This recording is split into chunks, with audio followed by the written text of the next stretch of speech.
Hi, I want to share a book with you about flowers. The title is The Reason for a Flower by Ruth Heller and published by Scholastic Books. Let's look at the cover.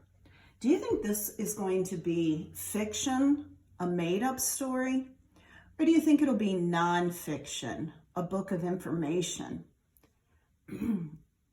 Think about that as we are reading the book. Are you learning anything?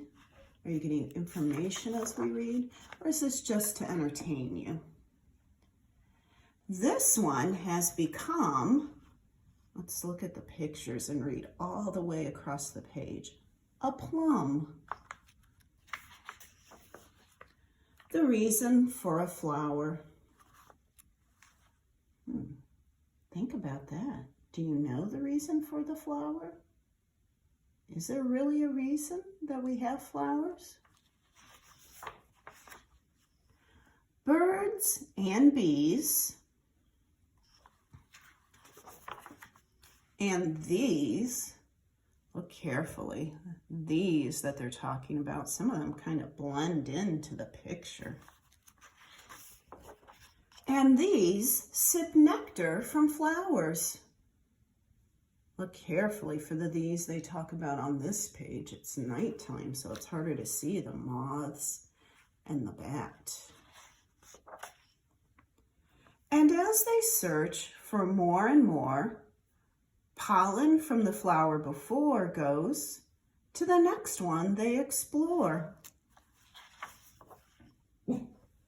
Some pollen travels in the breeze without the help of birds or bees, and very often makes you sneeze. Let's look carefully. See the yellow pollen? We have a lot of that traveling around right now since it's springtime. And from an anther on a stamen to a stigma on a style, pollen grains must travel and stay a little while, and then you'll see the reason.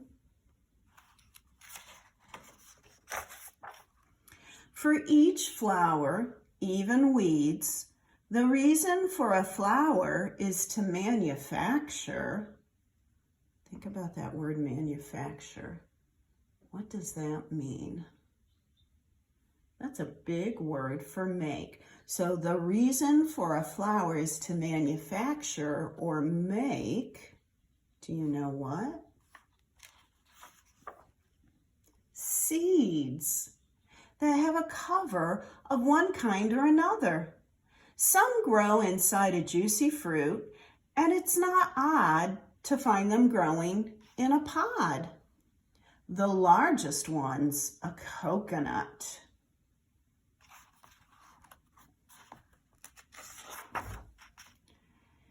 Seeds travel far and wide. Some even like to hitch a ride upon a bike or on a shoe.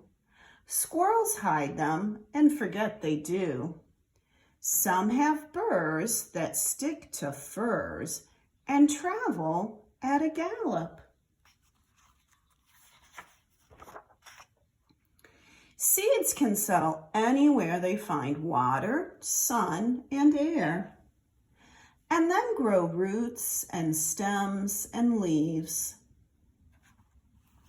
Notice all the roots. Some of these are roots that we eat. Some of the plants, we eat the stems or the leaves. Some seeds grow up to be trees. These grow where it's very dry. And these grow where it's wet. Do you recognize some of those from the book we've read about ponds? And these may not look like flowers, but they're the most important yet. Rice, barley, corn, and wheat are cereals we need to eat. Millet and bamboo are a treat for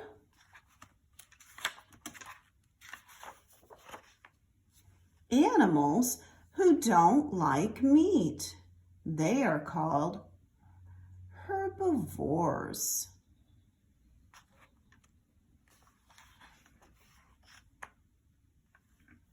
Would you believe these plants eat meat? And they are called carnivorous. The largest flower ever found grows in the jungle near the ground. A parasite clinging tight to roots of trees that feed it. It's 3 feet wide, or maybe 4, weighs 50 pounds and sometimes more, and has a nasty odor.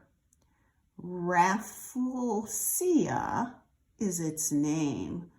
Rafflesia. Look at that flower. It looks huge on the page, but 3 to 4 feet wide. So if you're 4 feet tall, that flower can be as big as you. Did you get? It can weigh, oh, I'm sorry. I think I said 50 pounds. It's 15 pounds. That's almost as much as my dog Franco, though. That's still a lot. And scientists agree that magnolias seem to be a prehistoric family. All flowers are angiosperm. That's an ancient Greek term. And here are just a very few products made from them for you.